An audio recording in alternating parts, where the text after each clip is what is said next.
constate qu'il y a de plus en plus de personnes qui sont revenues au vélo, le vélo traditionnel, mais aussi de plus en plus de personnes qui maintenant utilisent des vélos électriques. Et l'avantage du vélo électrique, c'est qu'il permet d'aller un petit peu plus loin que le vélo classique. Et il n'est pas rare de voir d'ailleurs dans des grandes villes des personnes qui vont aller de la périphérie de la ville vers le centre-ville et inversement sur des vélos à assistance électrique. Parce qu'on dit vélo électrique, mais en fait ce sont des vélos à assistance électrique. Donc le moteur n'est là que pour compléter l'effort humain. Donc ça, c'est un des phénomènes majeurs et il s'est vendu 540 000 vélos électriques l'année dernière, ce qui est énorme hein, si on compare aux chiffres de vente de voitures dont tu parlais tout à l'heure, Nicolas. 540 000 vélos à assistance électrique, 2 millions de voitures neuves. Et puis l'autre mobilité douce, entre guillemets, qui se développe, c'est tous ces engins de déplacement à moteur qu'on appelle EDPM, pour lequel il y a une créativité sans limite. Alors le plus connu, c'est la trottinette électrique. Et là, il s'en est vendu plus de 600 000 l'année dernière. Sachant qu'il y a deux approches hein, sur la trottinette électrique. Il y a l'approche par ce qu'on appelle le free floating, la location pour laquelle la trottinette est mise à disposition sur le trottoir et avec un abonnement on peut l'utiliser. Et puis il y a ces chiffres de vente aux particuliers dont je parlais tout à l'heure qui sont énormes où on voit que de plus en plus de personnes les achètent. Alors la trottinette c'est le gros du flux. À côté de ça il y a d'autres engins qui apparaissent. Récemment sont sortis des draisiennes électriques, donc comme les draisiennes pour les enfants, sauf qu'il n'y a pas besoin de pousser sur les côtés avec les pieds, il y a des cale-pieds et ça roule tout seul. Le problème c'est qu'ils ne sont pas encore homologués au niveau européen parce que à la différence de l'ensemble des EDPM, ils ont une selle. Donc ça va venir, mais ça fait un nouvel objet de mobilité douce à appréhender. Puis bien sûr, il y a les monoroues, il y a les skates électriques, la créativité en la matière est sans limite. Et en termes d'assurance, est-ce qu'on doit être assuré? Quelles sont les options qui sont prévues en cas d'accident?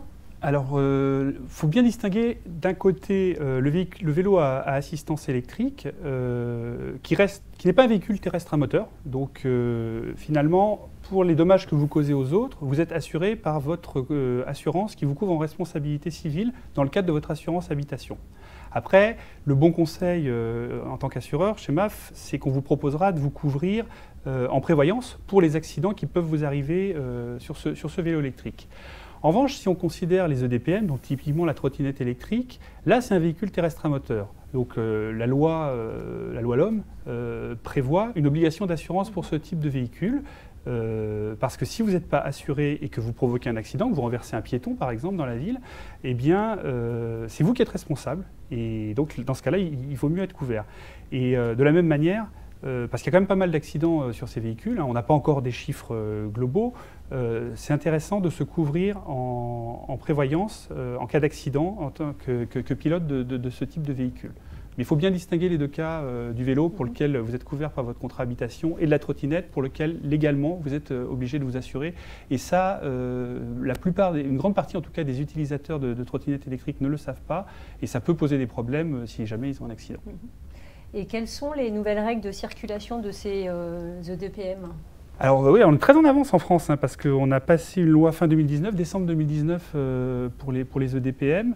Les règles, elles sont pas d'utilisation en dessous de 12 ans, pas de circulation sur les trottoirs, uniquement sur les pistes cyclables et sur la route si la vitesse est limitée à 50 km/h.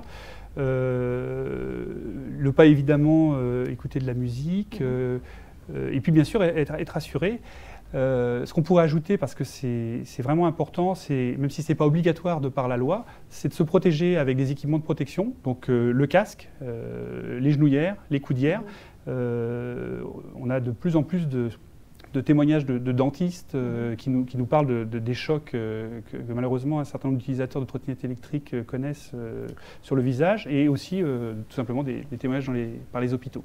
Mais comme beaucoup de personnes ne sont pas assurées, donc un protège-dents aussi, on les voit.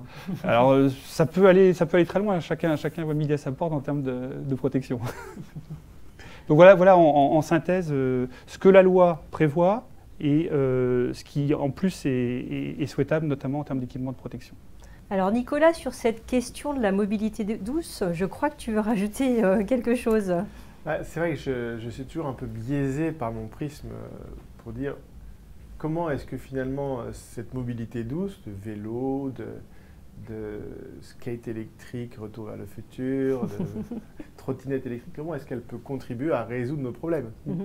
Je parle de mon cas personnel, je n'allais pas dans Paris en voiture, je prenais le transport en commun, la ligne 13, donc je suis passé au vélo, donc j'ai libéré une place dans la ligne 13. C'est bien pour ceux qui n'ont pas le choix, ils seront un tout petit peu moins serrés, mais je n'ai pas enlevé une voiture. Beaucoup de gens qui passent en fait au vélo électrique sont des gens qui prenaient les transports en commun. Donc ça ne résout pas forcément le problème des voitures. Donc comment est-ce que cette mobilité douce, elle peut permettre de résoudre le problème, par exemple, des gens qui n'habitent pas dans Paris et qui viennent travailler à Paris? Une des réponses, c'est vous habitiez trop loin de la gare, vous n'aviez pas envie d'y aller en voiture, vous ne trouviez pas de place pour vous garer. Eh bien, si vous y allez en vélo électrique, ça va être plus simple pour aller à la gare. Si vous avez un parking sécurisé à la gare, qui est assez rare, vous allez avoir envie de le garer là. Donc soit vous le laissez à la gare pour la journée et vous le récupérez avec la selle, les 2 roues et tout se passe bien. Ou vous prenez une trottinette électrique et dans ce cas-là, vous l'emmenez même avec vous dans le train. Et quand vous arrivez à votre lieu de destination, vous l'utilisez pour aller sur votre lieu de travail. Dans le cadre du vélo, vous auriez pu prendre peut-être un Vélib ou vos pieds, etc. pour vous déplacer. Donc il faut vraiment avoir ce prisme-là. C'est aussi beaucoup utilisé pour les gens qui font du covoiturage, parce que parfois il faut aller sur une sorte d'arrêt de covoiturage et les gens ne vous déposent pas exactement à votre travail, donc les gens font ça avec... Et donc cette application, pour notamment les trottinettes électriques, qui va être plus portable que le vélo, le vélo, même si on a le droit, c'est compliqué de le mettre dans un train, ça va permettre de remplacer un trajet en voiture en limitant les externalités, etc. Donc c'est ça qui, je pense, qui est très intéressant avec ce développement-là. Il ne faut pas oublier que c'est un peu une solution urbaine, de ville. Quand on est en milieu rural, on ne se pose pas vraiment la question, parce qu'en fait, quand vous devez partager l'infrastructure, alors tu le disais, 50 km/h, on est vite à 80 de toute façon, et quand vous partagez l'infrastructure avec un camion de 44 tonnes, vous êtes bien sur votre trottinette, mais voilà, il ne faut pas qu'il embarque. Et pareil pour le vélo. Donc le vélo, c'est génial, etc. Mais il faut des infrastructures. Et aujourd'hui, le véritable problème, c'est qu'en ville, ça s'est bien développé. Le Covid, d'ailleurs, c'est une bonne chose du Covid.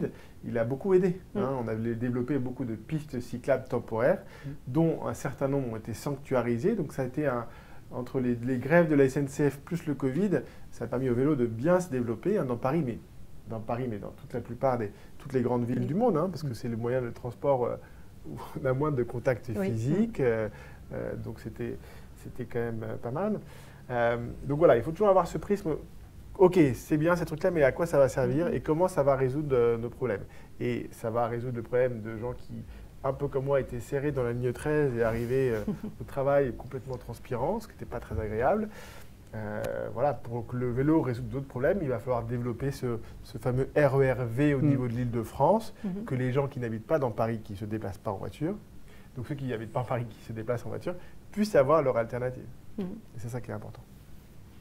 Merci pour ces éclairages. Donc on arrive à la séquence de questions-réponses sur cette partie, dernière partie.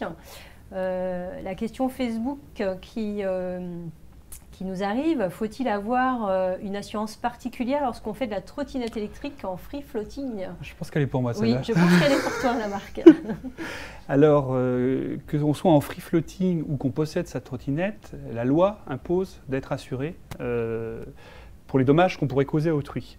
Donc, le bon conseil, si vous louez une trottinette en free floating, c'est de vérifier que le fournisseur, le loueur de la trottinette, vous fournit bien une assurance pour cet usage. Et si ce n'est pas le cas, il ne faut pas louer la trottinette, tout simplement, parce que vous n'allez pas acheter une assurance au moment où vous avez besoin de louer une trottinette sur le trottoir de Paris ou d'une autre ville. Donc oui, il faut être assuré en assurance responsabilité civile quand vous utilisez une trottinette. Et normalement, c'est au loueur de vous la fournir.